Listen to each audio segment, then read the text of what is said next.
Hello students, welcome to the class again. So कल हम बात कर रहे थे किसके ट्रांसपोजिशनिंग की ना। हम ट्रांसपोजिशनिंग के क्वेश्चंस कर रहे थे, उसको समझ रहे थे। फिर मैंने आपको एग्जांपल नंबर 14 पे थे हम लोग। मैंने आपको कहा था कि ये जो क्वेश्चन है हम लोग इसको क्रॉस मल्टीप्लिकेशन से करेंगे और मैं आपको ये समझाऊंगा कि कैसे क्रॉस मल्टीप्लिकेशन और ट्रांसपोजिशनिंग एकदम सेम है, कोई फर्क नहीं पड़ता। ठीक है। सो क्रॉस मल्टीप्लिकेशन, तो आज का हमारा जो टॉपिक है वो हमारा है क्रॉस मल्टीप्लिकेशन। हम उससे ही एग्जांपल नंबर 14, 15, 16 जितने भी है उसको हम आगे सॉल्व करेंगे। सो लेट्स स्टार्ट कि क्रॉस मल्टीप्लिकेशन है क्या। ठीक है। सो स्टार्ट करते हैं कि क्रॉस मल्टीप्लिकेशन क्या है।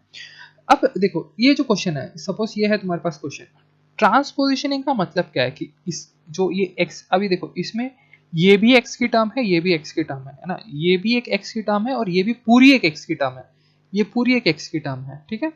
अभी मैं क्या करूं ऐसा कि ये दोनों एक तरफ आ जाए। तो एक तरफ लाने के लिए तो बहुत सिंपल है कि भाई कुछ मत करो, इसको उठाओ, इसको ऐसे लिख दो, 2/x+3 minus 3/5 - x is equal to 0। आ गई एक तरफ। लेकिन क्या ये अभी भी सॉल्व करना इजी है? ये x+3 और x-5, इसका मैं एलसीएम कहाँ से लाऊं? इसका मैं एक्चुअल में एलसीएम कहाँ से लाऊं? है ना। तो ये ऐसा पॉसिबल नहीं है।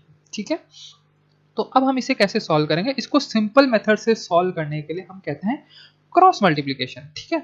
अब ये क्रॉस मल्टीप्लिकेशन कोई अलग चीज नहीं है, चीज तो ये क्रॉस मल्टीप्लिकेशन भी सेम है। क्रॉस मल्टीप्लिकेशन का मतलब अब आपको नाम से पता चल रहा है कि क्रॉस मल्टीप्लिकेशन, कि क्रॉस में मल्टीप्लाई कर दो। क्या ये जो इसका जो न्यूमरेटर है, ये जो न्यूमरेटर है वो इससे इसका जो ये जो न्यूमरेटर है उसको दूसरे नंबर के डिनोमिनेटर से मल्टीप्लाई कर दो। कर दिया। मतलब क्या, 2 इंटू ये क्या है, 5 - x। क्या क्या समझ रहे हो? ये, और ये जो नंबर है यहाँ पे 3 है, RHS पे 3 था, उसको इससे मल्टीप्लाई कर दो। तो 3 × x+3। अब समझ आ गई क्रॉस मल्टीप्लिकेशन नाम क्यों है, कि इसको यहाँ ट्रांसपोज किया है और इसको यहाँ ट्रांसपोज किया है। अब ये ट्रांसपोजिंग और ये दोनों सेम कैसे है?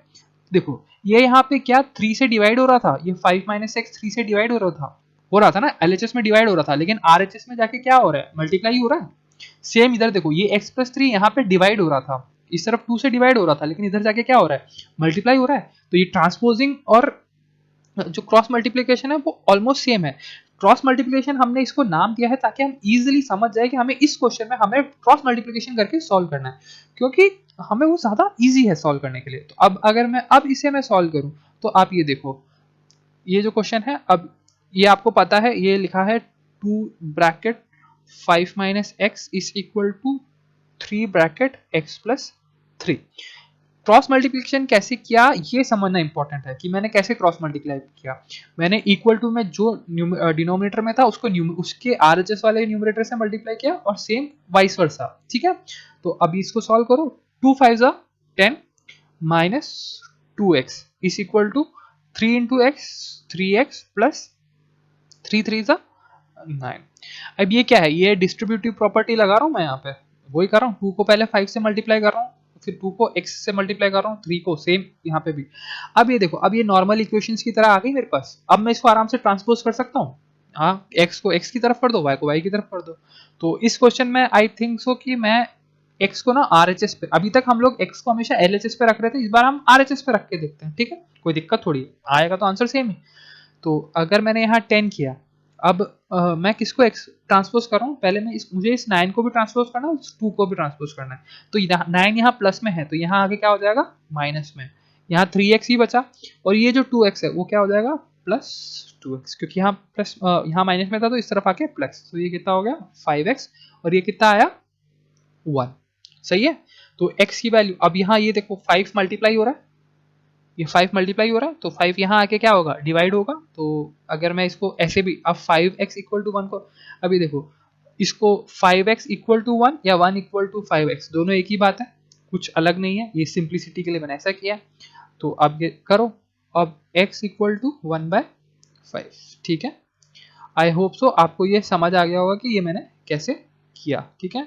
सो ये रहा आपका आंसर, x = 1/5। ठीक है, आप भी करना। अब अगला क्वेश्चन हम जल्दी से करते हैं, एग्जाम्पल नंबर 15। तो एग्जाम्पल नंबर 15 क्या है हमारा, x equal to 4/5 x plus 10। I hope so यही क्वेश्चन है, ठीक है। अब वही क्रॉस मल्टीप्लीकेशन करना है भाई। अब मैं इसको इसके अंदर मल्टीप्लाई करूं, दो तीन मेथड से कर सकते हैं, मैथ्स में मेथड्स की कमी नहीं है मैथ्स में, लेकिन मेरे को एक सिंपल सा मेथड पता है कि मैं इसको क्रॉस मल्टीप्लाई कर सकता हूँ, इसको मैं क्रॉस मल्टीप्लाई कर सकता हूँ। तो ये क्या बन जाएगा, यहाँ पे क्रॉस मल्टीप्लिकेशन करते ही या ट्रांसपोजिंग करते ही 5x equal to 4x plus 10 बन गया। बस कर लो, 5x इक्वल टू 4x मतलब 4x हो गया और प्लस 40। अब 5x minus 4x equal to 40, क्या किया 4x को ट्रांसपोज किया, तो ये क्या बचा x इक्वल टू 40। ठीक है, आई होप सो आपको ये भी समझ आ गया होगा कि ये मैंने कैसे किया। ठीक है, अब हम नेक्स्ट क्वेश्चन ले लेते हैं अपना।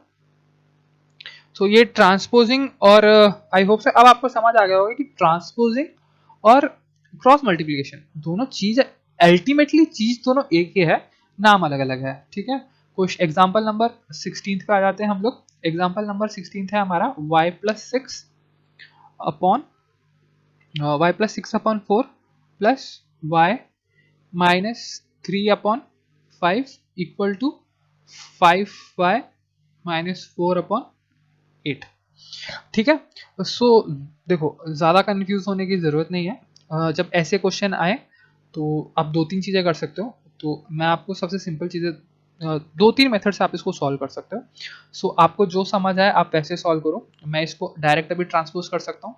देखो जब डिनोमिनेटर में जब एक्स वाई जेड है ना, तभी ज़्यादा क्रॉस मल्टीप्लिकेशन करने पे जाना, ठीक है, वरना सीधा ट्रांसपोज करना।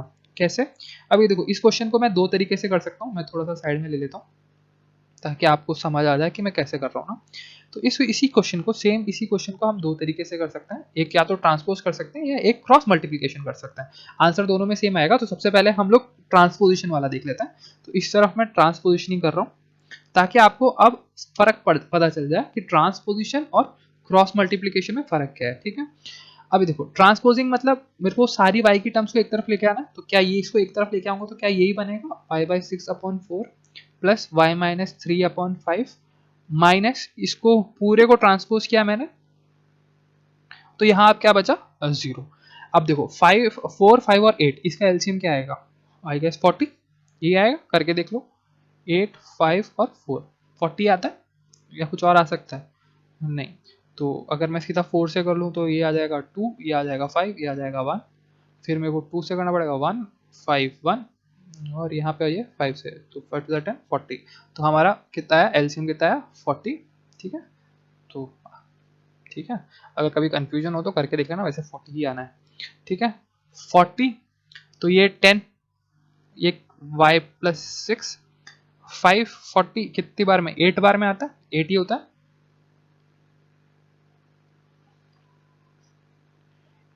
8 8 और 40 मतलब 5 टाइम्स, सही है ना। ठीक है, अब सॉल्व कर लो इसको आराम से, बहुत सिंपल है सॉल्व करना। क्या डिस्ट्रीब्यूटिव प्रॉपर्टी लगानी है, तो ये क्या बनेगा 10y plus 60 plus 8y minus 24 minus 25y plus 20। ये प्लस क्यों है पता है, क्योंकि देखो -5 इंटू -4 क्या बनता है, -5 इंटू -4 20 ही बनेगा ना, प्लस 20 बनेगा ना। सो इसीलिए ये प्लस 20 है। ठीक है, कोई कंफ्यूजन मत रखना कि कैसे, मैंने बस डिस्ट्रीब्यूटिव प्रॉपर्टी लगाई है और कुछ नहीं है। और अपॉन 40 इज इक्वल टू 0। ठीक है, ये पूरे में अपॉन 40 इज इक्वल टू 0। अब पूरे में 40 है, एक एक करके तो लेके जाए, अब तो 40 सबसे पहले इधर लेके जाऊंगा, 40 को 0 के साथ मल्टीप्लाई करोगे तो क्या आएगा 0 ही आएगा। तो ये क्या बन जाएगा 10y plus 60 plus 8y minus 24 minus 25y plus 20 is equal to 0 into 40, जो कि क्या बन गया 0, यही बना। अब ये y वाली जितनी भी टर्म्स है उन सबको एक साथ ले लो, ये y ये y ये y। ठीक है, अब ये देखो ये क्या बनती है, ये क्या बनेंगी, सबसे पहले 10y plus 8y minus 25y, सही है, सही लिखा है। अब जो बची बाकी टर्म प्लस 60 माइनस 24 और प्लस 20। ठीक है, आई होप सो आपको समझ आ गया होगा कि मैंने क्या किया, मैंने सारी टर्म्स को एक्स वाई वाली टर्म्स को साथ में कर लिया। ठीक है। अब इसको सॉल्व कर लो, एक ही बार में सबको सॉल्व करो। 10y plus 10 plus 8 10 plus 8 18, 18 minus 25 is -7। आप लोग करके देख लो एक बार कि सही कर रहा हूँ नहीं कर रहा हूँ। कि 10 प्लस 8 18, 18 माइनस 25 -7 प्लस, अब यहाँ 60 और ये वाला इसको इनको, ये जो इतना पोर्शन है इसको भी कर रहा हूँ मैं, यहीं पे कर रहा हूँ, इसको ट्रांसपोज भी कर सकते थे पर यहीं पे कर रहा हूँ मैं। देखो 60 माइनस 24 प्लस 20, तो 24 माइनस प्लस माइनस माइनस, और ये 4 हो जाएगा, तो ये क्या बचेगा प्लस 54। आप लोग भी करके देखना कि सही है या नहीं, ठीक है, मेरे पे भरोसा मत रखो। ओके, फिर उसके बाद में, या सही है ना, या तो उसके बाद में अब एक मिनट, हाँ ओके, ये 54 थोड़ी आएगा, यहाँ 56 आएगा ना। ओके एक मिनट, ठीक है, सॉरी। सो 50, अरे वही होगा ना, 60 माइनस 4 56 आएगा ना, सॉरी, ठीक है। तो जल्दी जल्दी में हो जाता है। उसके बाद में अब ये क्या हो जाएगा, -7y इज इक्वल टू -56, इस 56 को ट्रांसपोज कर दिया, माइनस से माइनस कट जाएगा, लेकिन ये क्या बनेगा 7y is equal to 56, y is equal to 56/7, और आपको टेबल आती ही है, ये कितना हो जाएगा 8। y की वैल्यू कितनी आ गई मेरे पास 8। अगर इस इक्वेशन में आप y की वैल्यू 8 रख दोगे तो आपका आंसर आ जाएगा। तो अब हम क्रॉस मल्टीप्लिकेशन से भी देख लेते हैं कि ये क्रॉस मल्टीप्लिकेशन से कैसे सॉल्व होगा। तो मैं यहाँ लिख देता हूँ क्रॉस मल्टीप्लिकेशन मेथड। तो वहाँ हमने ट्रांसपोजिंग करा था, यहाँ हम क्रॉस मल्टीप्लिकेशन कर रहे हैं। क्रॉस मल्टीप्लिकेशन में कुछ नहीं, बहुत सिंपल है, 4 + 6/4 प्लस y - 3/5। क्वेश्चन लिख रहा हूँ मैं, 5y - 4/8। तो सबसे पहले क्या करेंगे हम, ये जो लिखा हुआ है हम इसको सॉल्व कर देंगे ना, इसको हम एलसीएम लेके सॉल्व कर देंगे। उसके बाद में जो आंसर आएगा उसको हम क्रॉस मल्टीप्लाई कर देंगे। तो जल्दी से इसको सॉल्व कर देते हैं। 4 और 5 का एलसीएम 20 आता है, ठीक है, 20। तो ये क्या बन जाएगा, ये बन जाएगा 4 5 5 + 6 प्लस ये बन जाएगा 4y - 3, ठीक है, इक्वल टू यहाँ क्या आएगा 5y - 4/8। इसको इसको आप जल्दी से सॉल्व कर दो, तो ये बन जाएगा 5y + 30 plus 4y - 12 is equal to 5y - 4/8, ये 5 है, ठीक है, अपॉन 20, ठीक है। अभी तक आई होप्स आपको कोई डाउट नहीं है। अब मैं इसको जल्दी से सॉल्व कर लो, ये 5 ये देखो, ये जो 5 ये 4y, ये दोनों सेम है, दोनों को सेम वेरिएबल है, दोनों को हम कर सकते हैं। और 30 - 12, तो मैं अगर इसको सॉल्व कर दूं तो ये क्या हो जाएगा, क्या ये बनेगा 9y प्लस 30 - 12 इज 18/20, ठीक है, इक्वल टू 5y - 4/8, ठीक है। अब ये देखो, अब क्या मेरे पास इसको क्रॉस मल्टीप्लीकेशन करने जैसा कुछ हो गया है, ये देखो, मैं इसको ये और ये इससे, क्या मैं इसको क्रॉस मल्टीप्लाई कर सकता हूँ, करेक्ट ना। तो अब बस वही कर रहा हूँ कि 8 को इससे मल्टीप्लाई किया तो 8 × 9y + 18 इक्वल टू 20 5y - 4। अब वही हमारा डिस्ट्रीब्यूटिव मेथड, जल्दी से लगा लो, क्या होता है 7 8 9 जा 70, 2y + 18 × 8 144, करेक्ट, हाँ 144 ना, देख लो एक बार, 18 × 8 8 8 जा 64, 6 ऊपर 8 1 जा 8 प्लस 6 144, ठीक है, इक्वल टू ये 20 × 500 y - 24 80, ठीक है। कोई डाउट तो नहीं है इसमें, आई होप सो कोई डाउट नहीं।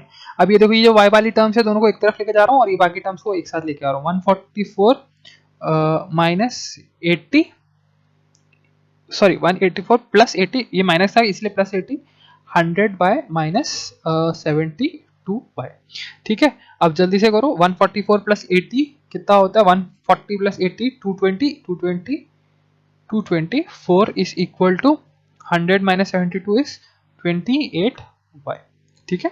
अब इसको सॉल्व कर दो, 28y इज इक्वल टू 224 लिख सकते हैं, y इज इक्वल टू 224/28। 28 को इससे डिवाइड करके देखो, 8 से जाना चाहिए ये, यस ठीक है। सो ये देखो, दोनों तरफ आंसर आपका क्या आ रहा है, सेम आ रहा है, ठीक है। ये आप आराम से सॉल्व करके देख लेना, मैंने कर लिया है। तो ये है बच्चों, तो इतना ही है। अब बाकी मैं आपको होमवर्क दे रहा हूँ, ठीक है, अभी सैटरडे संडे मिलेगा आपको, तो आपका होमवर्क है ये क्वेश्चन एग्जाम्पल नंबर 17, 18, 19 जो मैंने टिक कर रखा है, 20, 22.1 ये पूरा आपका होमवर्क है। ये वर्ड प्रॉब्लम और लीनियर इक्वेशन ये मैं आपको बाद में करवाऊंगा, ठीक है। सो थैंक यू बच्चों, टेक केयर। आज की क्लास इतनी है, बाय।